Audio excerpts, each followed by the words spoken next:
Lisp. What is Lisp?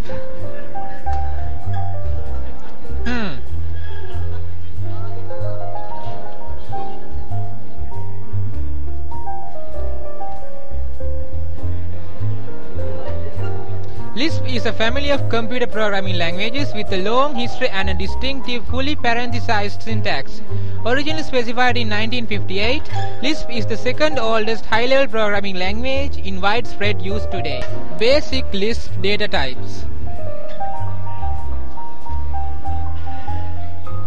Everything in Lisp is an expression, and every expression is divided into 4 types: atom, structure, array, and sequence.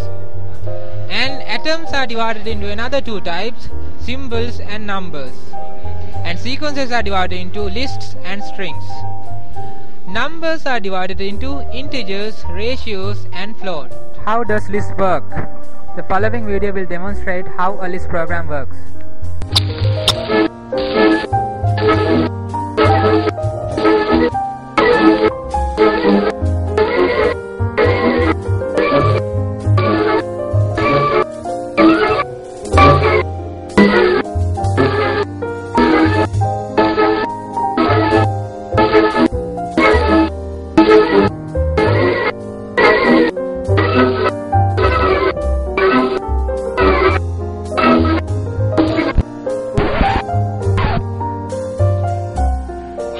Hi, I'm James Turner, and welcome to One Take Demos. Today we're going to start a look at Lisp, a language that's near and dear to my heart. It's one of the first languages I ever used. It was a language I, in fact, used for about 8 years, which makes me somewhat of a pro in Lisp. I started at the IT AI lab, and then moved on to Lisp Machine Incorporated, Xerox AI Systems, and then later in my career, Interleaf. So I've just had got 8 years experience from various versions of Lisp, but I'm glad that you're joining me to take a look at it. It's a fun language. It's a very old language. It's contemporary of COBOL and Fortran, developed by John McCarthy. It's also very nice because it's a very syntactically simple language. There's not a lot of syntactic sugar in it. As you'll see today, as we start to take a peek at how the syntax works. Really not a lot to it. It's not like Java where there's a million things you need to know before you can start using it.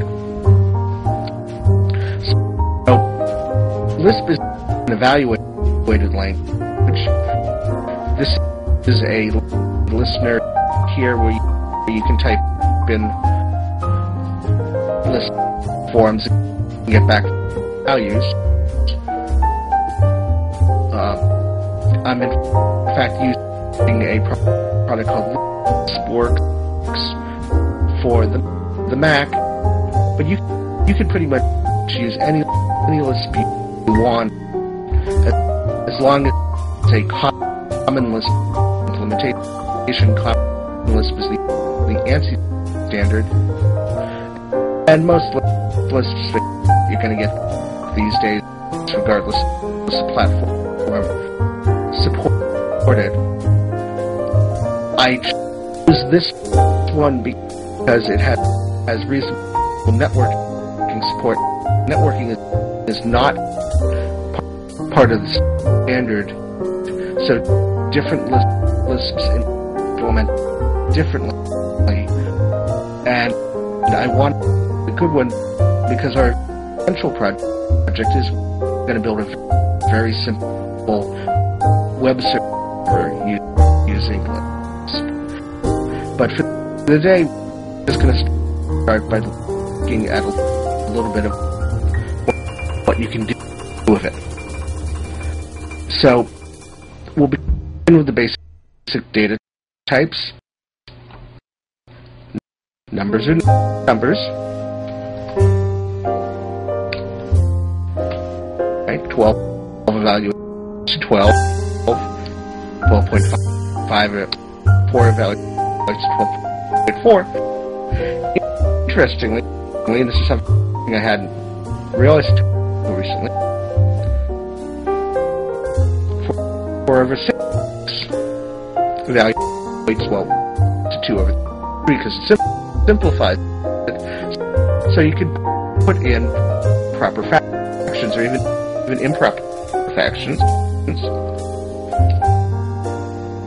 and it will deal with them as numbers. Lisp is very flexible about its number system, and in fact, I'm not sure if exponent operator works, but let's take a look. So it's 2 to the 20th. Nope, doesn't work. I used to what the exponent operator was.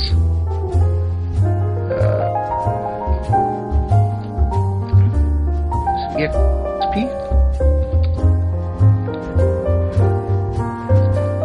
If not, I'll look it up. No, next time. The point I was trying to make is actually that you can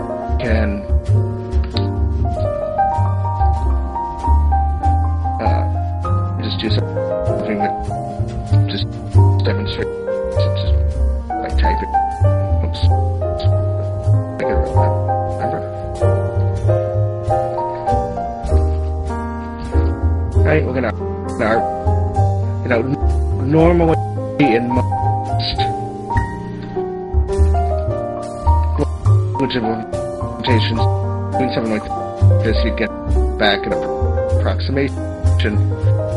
In fact, Lisp very happily will deal with it because once the numbers get big enough, it starts representing them as what are called big nums, which are arbitrary length and in fact stored similarly to strings. So you can deal with very large numbers with high degrees of precision. Anyway, so those are the numbers. Strings are like most languages double quoted. And they evaluate themselves. There's a special concept called symbols, and symbols are kind of a combination of variables. They're places that can hold values, but they also can hold properties that can be associated with them, and they're also a value to themselves. So to specify a symbol, there's two ways, depending on what kind of symbol. You can simply put a quote in front of it that evaluates to a symbol. What is scheme? Scheme is a statically scoped and properly tailed recursive dialect of the Lisp programming language invented by Guy Lewis Steele Jr. and Gerald J. Sussman. It was designed to have an exceptionally clear and simple semantics and few different ways to form expressions. A wide variety of programming paradigms, including imperative, functional, and message passing styles, find convenient expression in Scheme. Scheme continues to evolve with a series of standards and a series of Scheme requests for implementation. Common Lisp and Scheme. The two major dialects of Lisp used for general purpose programming today. What is Common Lisp? Common Lisp is a large language standard including many built-in data types, functions, macros, and other language elements, as well as an object system. Common Lisp also borrowed certain features from schemes such as lexical scoping and lexical closures. What is Scheme?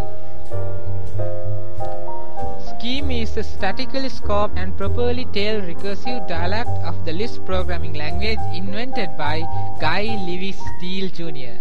and Gerald J. Sussman. It was designed to have an exceptionally clear and simple semantics and few different ways to form expressions. A wide variety of programming paradigms, including imperative, functional, and message passing styles, find convenient expression in Scheme. Scheme continues to evolve with a series of standards and a series of Scheme requests for implementation. Syntax and semantics. Symbolic expressions. Lisp is an expression-oriented language. Unlike most other languages, no distinction is made between expressions and statements. All code and data are written as expressions. When an expression is evaluated, it produces a value which then can be embedded into other expressions. Each value can be any data type. Lists in Lisp. A Lisp list is written with its elements separated by white space and surrounded by parentheses. Example: 1, 2, foo is a list whose elements are 3 atoms. The values 1, 2, and foo. These values are implicitly typed. They are respectively 2 integers and a Lisp-specific data type called a symbol, and do not have to be declared as such. Lambda expressions. Another special operator, lambda, is used to bind variables to values which are then evaluated within an expression. This operator is also used to create functions. The arguments to lambda are a list of arguments and the expression of expressions to which the function evaluates. The return value is the value of the last expression that is evaluated. Operators. Arithmetic operators are treated similarly. The expression plus 1, 2, 3, 4 evaluates to 10. The equivalent under infix notation would be 1 plus 2 plus 3 plus 4. Arithmetic operators in Lisp are periodic or unary, able to take any number of arguments. Here are some examples. Sit back and enjoy. The basic Hello World program. Print Hello World. As the reader may have noticed from the above discussion, Lisp syntax lends itself naturally to recursion. Mathematical problems such as the enumeration of recursively defined sets are simple to express in this notation. A function to evaluate a number's factorial. Here we define a function called factorial and we return 1 if n is less than or equal to 1. Else, we return n into factorial n minus 1. Prolog versus Lisp. Lisp takes a somewhat different approach than Prolog. Whereas Prolog tries to prove particular results and thus is geared towards solving particular types of problems, Lisp is more of a general purpose programming language. The main distinguishing point of Lisp is that in Lisp, everything is a list. It was found that artificial intelligence applications often require the use of many lists of items. Hence in Lisp, essentially everything is a list. Even things like functions and methods are written as lists enclosed in parentheses. Thus Lisp code tends to have a very particular appearance to it.